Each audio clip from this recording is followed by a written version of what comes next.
Do you know how's the anxiety just before your baby's born? I'm Tiedtke Oliveira and this is The Walking Dead. Hey, welcome to The Walking Dead. But as you can see, I'm not walking, there's no stroller. But for a specific reason, we're here with my friend Robin. Hey Robin. Hello. And actually he is about to become a father. And now we're in the process to put down his stroller out of the storage. For the storage. So we're gonna be the first time he uses his stroller. He's in week 39. It's getting really close, man. So this is actually the first time that I'm doing this, and I guess that it's important that this one fits properly. If it falls, it's fine because there's no baby inside. So that's right. Okay, let's go out and give a test drive. All right. Well, you normally take this way, but you never have to think about the way with the stroller. So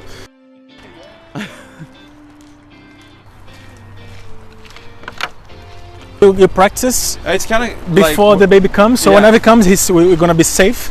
So it's like getting your driver's license, I guess. This. How are you, man? Like, how excited? Anxiety? How is to control that? I think more excited than having anxiety. From week 37, it's actually considered as like a normal birth. Any time it could happen. Anytime it could happen. Maybe she could call us and we have to finish and then we go. Yeah, I should actually check if I have my sound on my phone. Yeah. Okay. This didn't happen to us because River was born 3 weeks before time. Yep. So I didn't have time for this anxiety because when I think I would start having this so much, he was already born. So that means basically that River was born, from my point of view, a week ago. Exactly. Yeah. I think that we've been ready for the past at least 2 months to actually have a baby, like gotten all the stuff and reading all the books and the podcasts. So you have and the apps. You have the nursery, the hospital bag done? Everything done? Everything. That was the last thing we prepared, which, looking back at it, it should be probably the first thing that you should prepare. Yes. But we actually packed the bag. I think we were done last night, to be honest. You know, like in our case, happened that actually I was. Oh, River, kick free. Well, as you already know, River always say hi to you guys. Pronto. He's today dressed as Narcos, so I just can put on him like this mustache pacifier when his mother is not close by because she hates it. But I want to go back about you getting nervous. So you look like really calm for someone who's about to become a parent. What do you think we're gonna change? How do you expect this to be? That's a good question, and obviously I don't know. I'm not worried. All of a sudden it gets interesting to talk about kids. It wasn't like a year ago. It wasn't interesting at all to be with people that had kids, to talk about kids, but for the past 8 months, it's been quite interesting, and you hear different kind of stories, and I don't really know what to expect. I know that both me and my wife are kind of calm, and we have a really good relationship, and we have a lot of fun. So I think that we have, with us two as a couple, we have a really good foundation. This is actually really important, you know, because if you're not really like close friends, if you're not really together, can be really damaging having a child, because everything that goes around it, money-wise, sleep-wise, rest. Yeah, that's basically what I have, and in terms of expectations or being worried, I don't think I have, at this point, there's nothing that I have to be worried about, because I don't know anyways what I'm going to be worried for. So at this point, I'm just excited and afraid?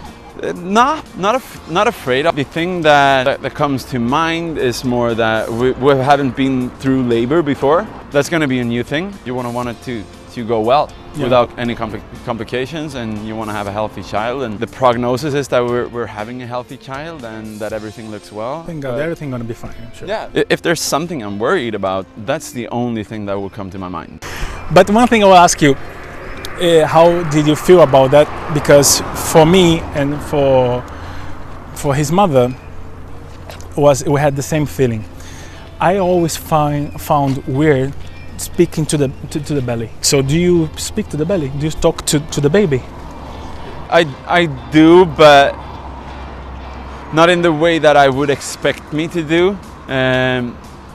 Because when you hear about people speaking to the belly, I don't know if there actually is somebody that would have a proper conversation with a belly. That just feels weird. Yeah, that's what I was talking about. For the past months anyway, where you could really tell that there is a third person with you, because like the baby's moving, kicking and so forth, so it gets more clear that you're actually speaking to two people when you speak to mother. Do you have this feeling? Yeah, I never had. Oh, right. That's what I'm saying. No, I do. I don't have like a real conversation with the belly. I have a conversation. The monologue. More like that. Or I try to pick up music and play music that I really want her to like. I did the same. I create a playlist on Spotify with the songs I wanted him to listen when he was in the belly, and I still have this playlist. So it's kind of fun. What did you have in a playlist? I always do like more real-time DJing, like Spotify DJing. So I think it's important that she would pick up the kind of music that I would have on a Tuesday. I listen to kind of random stuff in terms of music, but I love music, so I do everything from like old school rock and roll to French jazz. So it's not really possible for me to create one specific playlist, so it's more like a real-time DJing thing going on. But like last night, we did a lot of Bruce Springsteen, for example, because that's important to me. But that's the thing, I put the playlist for things I want him to know. So like I have in the playlist from Rolling Stones to Beatles, Presley, Aretha Franklin. Yeah, but like a good bass though. Yeah. If you're curious to listen to the playlist, I'm gonna put down here so you can go and check. So coming back, how do you feel going in the stroller? It's kind of empty.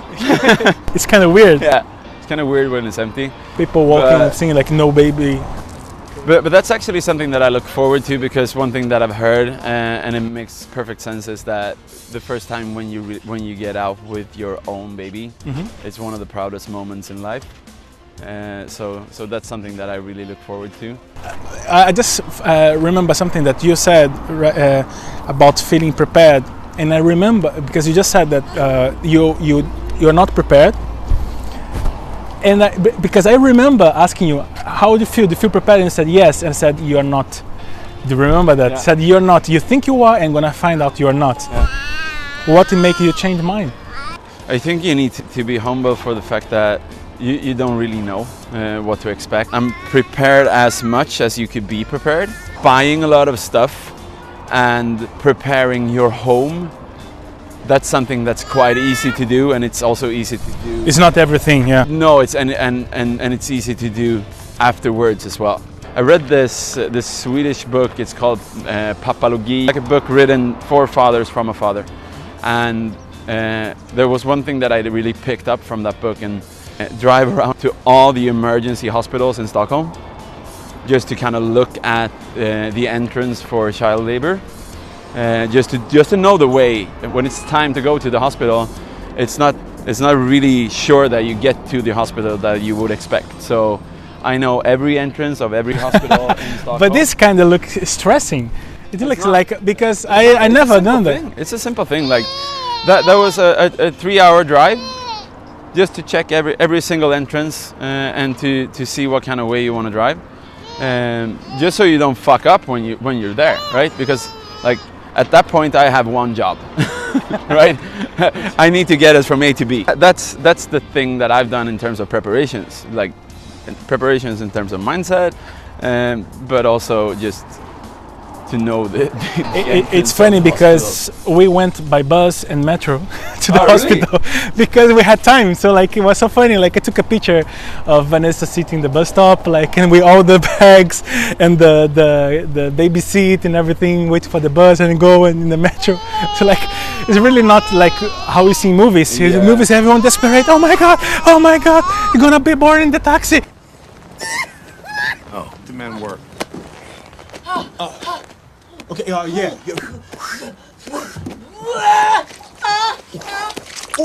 And I'm like, we don't want to let them. I feel more like in the lift, you know.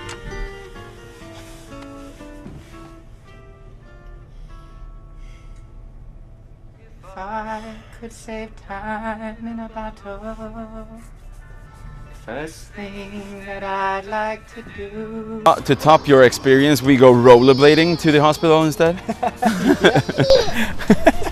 Don't go by motor because could be dangerous. Oh, que foi? Que foi? Você quer comer? Huh? So for how long did Vanessa breastfeed River? She still breastfeeds. But the first 6 months he was just breastfeeding, and then we start introducing food, which is really good because then I can give her more times away from him, because it's really something that she needs, because it's so exhausting to be all the time with the baby, especially a baby like ours, super hyper, super high speed. And for me sometimes it's frustrating because I'd like to take the lead by myself without her. When it's breastfeeding, it's not possible. I can't tell her, okay, don't worry, be the whole night with your friends, because she cannot. And now he is eating, she can go out, have like dinner and drinks, or pass the whole afternoon away. Just like now we're doing this, she's at home resting and having her time, going to the gym, whatever she wants to do, because he doesn't need to be close to her. And it's really good, you know. At that point where he was only breastfeeding, was that frustrating for you? Yeah. Because that's something that I've heard, that like for the first couple of months anyways, that you feel a bit like left out. Actually, it's not just the first month, because if you realize now, you are not a father, but Made is already a mother, because she had been trained from the moment she found out she was pregnant. She had been trained by the nature to be a mother. Yeah. You are not. You are just a guest on this party.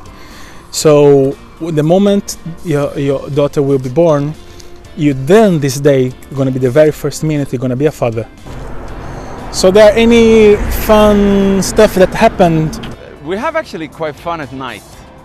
A lot of snoring and sounds going on. This is not a lot.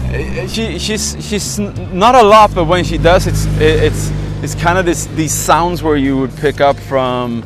She has this one sound now, which the English drunk man. Yeah, we were over that part actually, but now we're more into like a scooter sound. So I would wake up and you would hear like a Vespa, and she's when I could talk to her when she sleeps, so I don't like really need to kind of push her or wake her up. So I could just say like, you sound like a Vespa now, and she'd be like, no, I don't like Vespas anyways. She speaks back. We would have a conversation regarding that. You should record this. So she kind of shifts sounds. And then she go back to the German drunk or whatever you say. Because Vanessa doesn't snore, thank God. But then during pregnancy, oh my gosh, I start sleeping in a different room because I couldn't handle this. And then thank God whenever he was born, it was gone.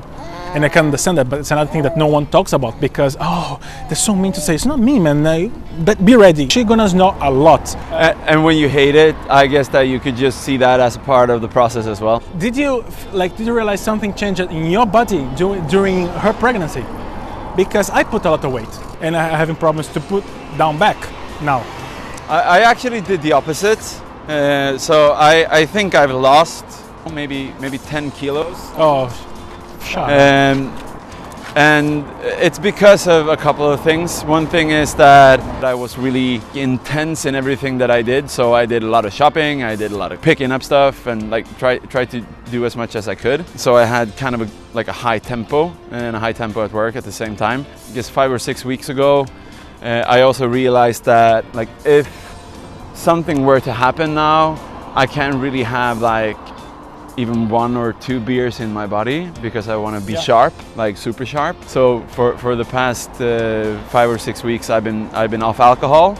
I've also picked up more training, eating healthier. So I've actually never felt better. That's awesome. That's really awesome. I really envy you, man. I should do the same. But I do every now and then. I dig down in the Ben and Jerry's with Maria. Like breakfast. Well, she has the excuse of crazy, man. Yep. You don't. I don't, but like you don't want to leave her alone in that. Like we're together, like partners in crime, right? Yeah. Let's try again to put him back. Let's see if he sleeps a bit. Because it's funny, walking the stroller and I have the stroller empty and the baby in my arms, which is not such a clever thing, but I believe you're gonna sleep now. Let's hope. How did you imagine, or how was your idea of pregnancy, and what changed it? To start with, as many couples have been through times where it hasn't worked out from before, we've actually thought we was pregnant like 1.5, 2 years back, and went through that process with finding out, I don't know, 8, 9 weeks in that we weren't. Really early on, but that was like obviously it was traumatic, and it I didn't know that. No, because that's not something that people talk about. I've never, and Mother either, we've never kept that a secret. And as soon as you tell people that you've been through that, you will find a lot of people being through that, because it's really common that you would have miscarriage. How many weeks you were pregnant? At that point, it was like 8 weeks. So when we got pregnant this time, the first thing that came to mind, because we did a test like Mother did a test super early at this point, and we wanted to also have a really early ultrasound just to be sure, and that came out good. From that point, there were 2 months about just being worried that like everything just evolved in a good way, and it did. From week like 12, 13, where you have like your first like proper checkup, in our case the second ultrasound. From that point, the thing that changed in me was that everything becomes more important. Like everything in terms of plans becomes more important. Your private finance to how you live your life in terms of work and vision. And I love my work, but I love my wife more than my work, and our coming baby more than my work. But I realized that, all right, so now I really need to kind of find a good puzzle that will work. I just think that everything that was important before just became more important. So you didn't get scared it happened again?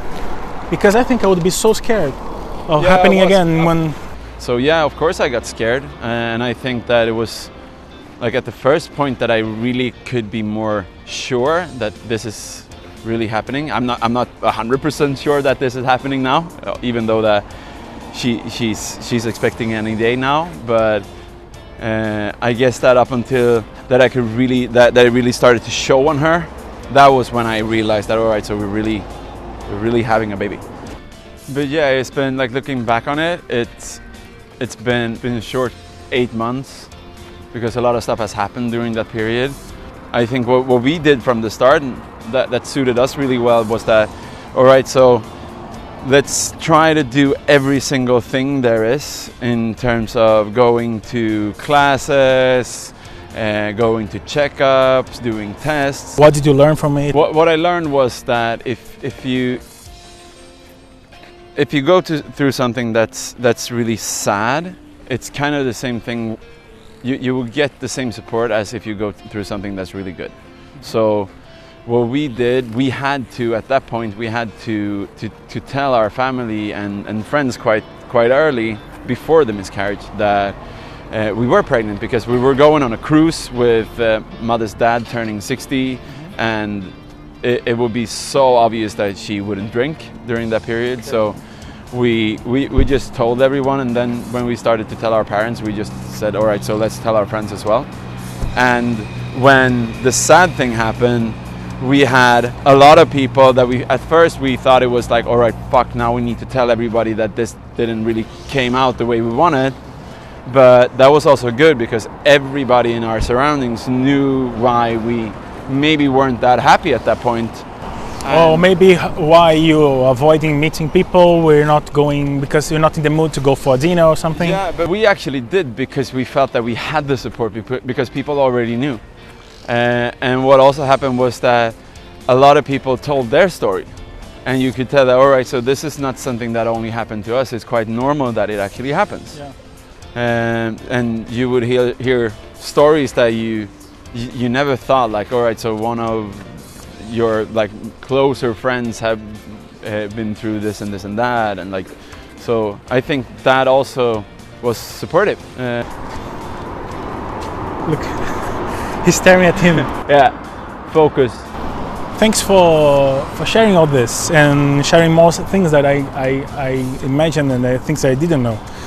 And I hope it will be helpful to people, and good luck. Wish the best delivery and everything, and I'm pretty sure you're going to be an amazing father, and looking forward to come back and interview the Robin of the future. Do you want to leave any message to Robin of the future? The thing that I want to say is, like, please share this YouTube channel, because I would find this YouTube channel really helpful 8 months back. So if you're going through the process that I've been going through, like, find your own facts. Don't listen to what everybody say. Try to filter it. Enjoy it with your partner. Be curious, and even the bad stuff, just kind of see that as a part of a good process, even though throwing up is maybe not that good at that point, but it's still one step closer. So every single thing that you would experience is, yeah, it's one step closer. And for the future, Robin, hope you enjoy. I hope you like as much as I did this episode today, and see you on next video. Bye. Bye.